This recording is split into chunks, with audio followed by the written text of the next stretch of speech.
Hello, ladies and gentlemen, and welcome to the Man United Talks Manchester United versus Burnley preview. Ladies and gentlemen, if you do enjoy, drop a like and subscribe. Now, let's get right into it.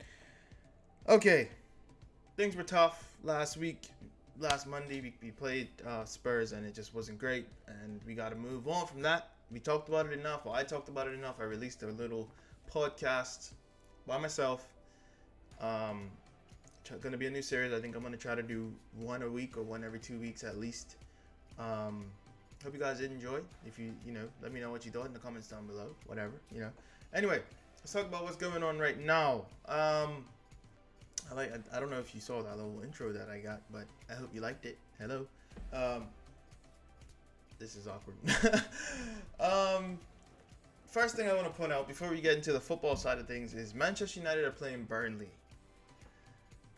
And whenever in your life did you consider the possibility that Manchester United playing Burnley would look like 13th playing 18th? 13th versus 18th. You would never associate Manchester United versus Burnley with 13th versus 18th ever. But that's the current situation. And we're only 3 games into the season, but it's still just like how. But things can change. I think it's fair to say that my prediction is just it's done. If you didn't know, I predicted Manchester United will win the title this season, and it's not because I'm a blind fan. I don't think anyone foresaw the start of the season looking this way, but it is what it is. Anyway, Manchester United are coming into this 1 win, 2 losses in the first 3 games. I would say Shaw and Fred are our best performers. You could have a different opinion. Pogba, yes, has scored 2 goals, and they're both been penalties. I don't think he's been terrible. I just don't think he's a top performer. I think Luke Shaw is our candidate for player of the season so far. And I think Fred is just, the way he gets involved has been better than anyone else so far, in my personal opinion. I don't think there's been a better, apart from Luke Shaw, a better person who just digs down deep and has been getting involved, doing their job to the highest level. No, and he's still not even at his best yet. But that's just my personal opinion.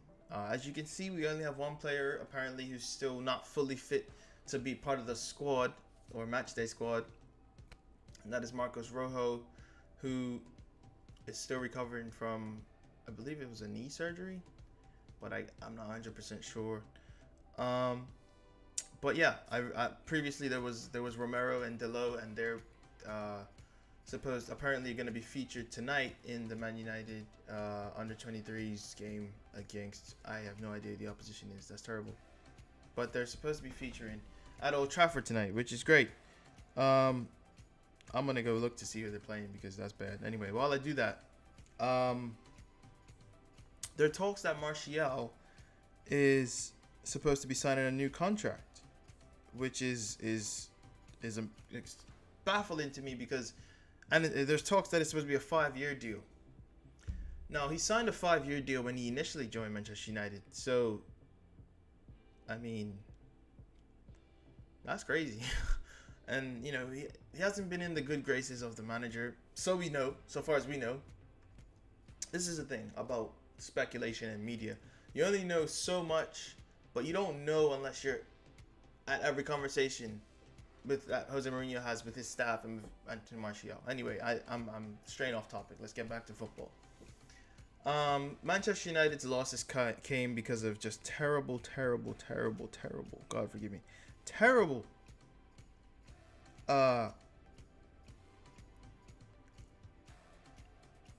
defense.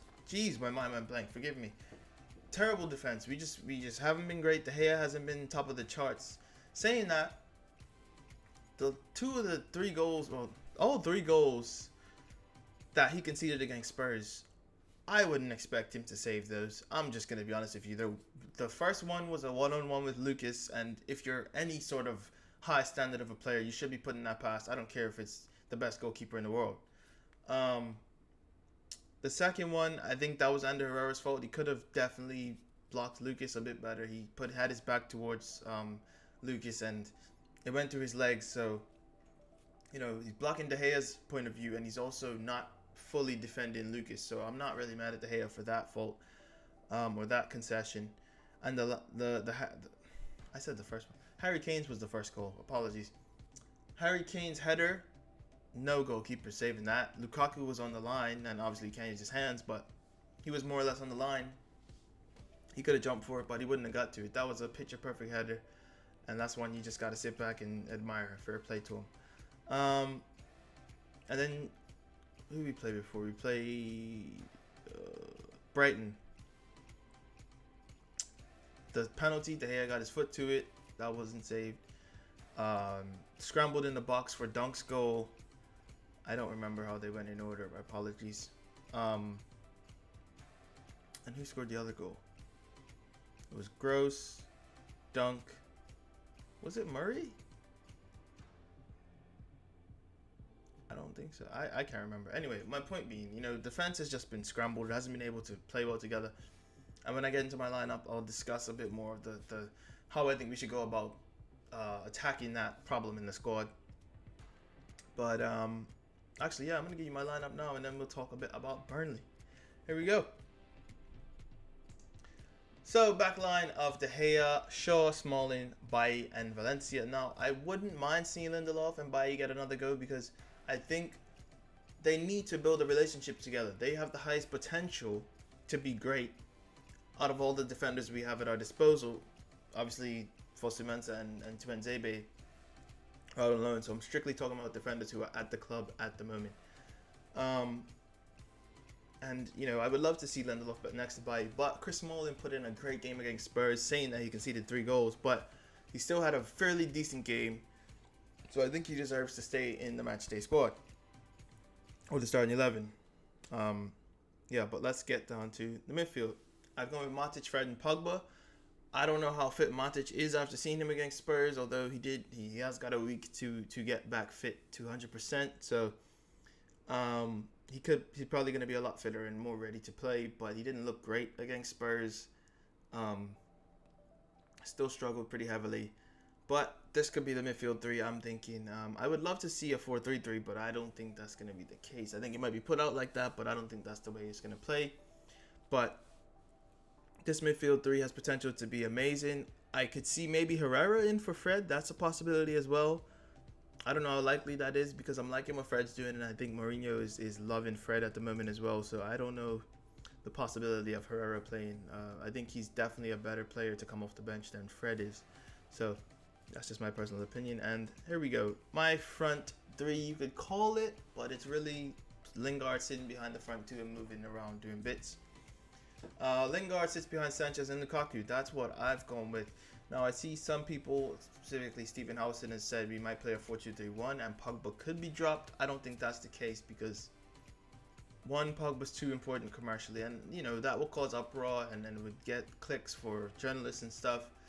But I don't think Pogba's been that terrible. I mean, you got to give it time. I talked about giving Lindelof and Bailly time to marinate and become a great center half partnership. You have to give Pogba his, he came back from the World Cup. He didn't have a preseason. He's the only player that came back from the World Cup who played in the World Cup final, and he's back starting on opening day. And I'm talking about just for Manchester United, not the rest of the world. And speaking of which, the rest of the league started later than the Premier League, so whatever. Yeah, that's you just gotta. I feel like I'll get to a point I was about to go way off, but yeah, give him his time. I think Lingard's essential to movement and good football in this side. If we don't play Mata behind the striker, I think Lingard is essential in the team to play good football. And Sanchez and Lukaku, just get them going, man. They need to get on the score sheet. Let them marinate. Or I keep saying that. Let them grow together as a strike partnership, and I want to see what they can do. And I don't feel like you can play Sanchez as a left winger or a left midfielder as Howson had him in a 4-2-3-1. He cuts inside way too much to be considered a left winger. He is a striker or a number 10. He's not a consistent enough or structured enough to play out on the wing. Even at Arsenal, he just cut inside a lot, and that's why I think playing him on the right is a bigger chance of success for him as a winger, because if he plays down the middle, it's just not successful for Manchester United. I mean, if he plays on the left, he just cuts inside way too much. Sorry, incorrect. Um, yeah, and before we get on to Burnley, you know, I talked about Jose Mourinho in my podcast, and I said that it's 30% his fault and 70% the boards, and however you look at it. But we really got to look at Mourinho. Like, yes, he needs to be backed, right? But also, he could definitely get more out of his players. I think he needs to stand firm in his position. I don't know if he's scared that he's going to lose his job if he does that, but it's his job. He's the manager. He's one of the highest ranking professionals at the club, one of the highest ranking people at the club. He should use his authority. He shouldn't feel bad about it, especially if he's not doing anything wrong. I feel like he's got to really look at certain players and tell them, step it up. Step it up or you won't play. I feel like he's trying to put in a system, but I don't know if the players necessarily have the utmost respect for him. Specifically Paul Pogba. And it upsets me because I like Paul Pogba. I like Mourinho as well, and I want them to coexist. And like I said, I don't know what goes on behind closed doors, but I would love for Mourinho. For me, I don't feel like he's asserting his dominance as well as he could. And that's a shot at a man, and I know if I heard someone say that about me, it would piss me off. So I'm sorry, Mourinho, but that's just how I feel. I just realized I misspelled Goodmanson, by the way. That's terrible. Yeah, but that's just one thing I had to say to get off my chest. I think Mourinho could definitely assert his dominance, not only with the players but with the board, and say we're not gonna win. It's just a matter of fact. I am not gonna perform at my best if you don't give me the players that I need. It's that simple. Anyway, let's move on to our opponents, Burnley. Burnley haven't had a great start to the league. It's been poor for them, really. As you see, a draw and 2 losses in the first 3 games. Drew Southampton 0-0. They lost to Watford 3-1, and then they lost 4-2 to Fulham. So that's not something you expect from Burnley. The 0-0, okay, but the losses by such margins is not something you expect from Burnley at all. Especially to Watford and Fulham. That's Burnley were in the Europa League tie. I believe they got knocked out. They were in. I think they played. Oh my goodness, Olympiacos. I think was in their second. Was it Olympiacos? I don't know. Anyway, Mourinho was at the game, I believe, and he watched the tie. And I watched his press conference, by the way, where he's talking about that. Anyway, I digress. Burnley are just not looking like themselves, and I think the European football kind of threw them off a bit. They got a bit too excited. But if you look at that injuries list, that's also a heavy effect on Burnley's the way they play. Nick Pope is the most solid player or goalkeeper that I've seen in the for a lower level club. Going from 8th place down to 20th, he's probably the best goalkeeper in the league. Not probably, I would say he is for sure. Goodmanson, essential. He's always playing for Burnley. Big time player. And they've had Brady out forever now. He's been out for quite a few months, stretching like 6 or 7 with a terrible injury. And he was doing bits for them when the last season first started, and moving on until he got injured. And then you got Steven Defour. I think that's how you pronounce his name. I mean, it's spelled Defour. He was top class for them as well, and he scored. Did he score both free kicks against Manchester United in Boxing Day? I think he did, actually. Or was it New Year's Day? Was it New Year's Day? I think it was New Year's Day. I can't remember. But yeah, that's what happened there. I think it was Boxing Day, actually. I think it was Boxing Day. But yeah, Pope, Goodmanson, Brady, Defour, all top players, and Walters is just icing on top of the cake. He adds to them, and he's an experienced player. Those are big misses for Burnley. So I don't think it's necessarily that they're straying away from their football or being terrible. Nick Pope is a great shot stopper, which probably would have been the difference of them not conceding the goals they have. Although that Fulham game, Siri scored a banger, and no one's stopping that. Anyway, saying all that to say, Burnley have their reasons for why they're not the way they are. They're missing some of their best players, some of their very best players, and then as their top performers, I skip right over that. You got Tarkowski and Chris Wood. He's their top scorer. He's got 2 goals in the 3 games they played. I've seen both of his headers. Was both of them headers? I think they both were headers, but they're great from set pieces. And last season he wasn't really a threat from set pieces, but he's here. He's showing himself, and he's class as well. So surprised he hasn't. I don't think he was called up by England, but he's class. Chris Wood, if you don't know, you better bloody know. Chris Wood is talented. He's not the most clinical striker, but he gets to when the ball's put in the box, no matter which way, he's going to get to it. Whether he puts it in the back of the net is a whole other situation, but those 2 men we got to watch out for sure. We can't concede stupid set pieces, because I'll be on the edge of my seat every time we concede a stupid set piece. And Chris Wood, obviously, and Tarkowski, they're going to take every chance they get, or try to anyway. Yeah. That's pretty much all I got to say for this game. My score prediction, let's talk about it. Oh, God. Stephen Housen said 0-0, and I know I reference him a lot, but he's got some of the best United content out there, along with Full-Time Devils and Adam McCullough, Statman Dave. They're all decent. Check them out, please. And then, obviously, Red Devil Weekly, United Lads, Man United Max, and a few other guys that are strictly United content. Those guys are amazing. Make sure you check them out, please. And follow me too, because my stuff's down there. Follow me and Man United Talks on Twitter. Thank you. DayMP is also the same on Instagram if you want to drop a follow. If you're still here, thank you, by the way. Anyway, my score prediction, like I said, Housen said 0-0. McCullough said 2-0. I think 2-0 is a possibility. 0-0 is a possibility.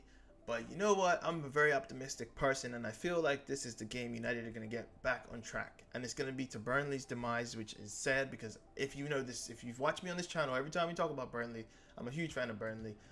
But I am going to say Manchester United walk away. I'm going to say 4-0 FC returns at Turf Moor. That's a shout, right? That's a massive shout. Or controversial shout for that matter, but I'm gonna say 4-0 FC returns at Burnley.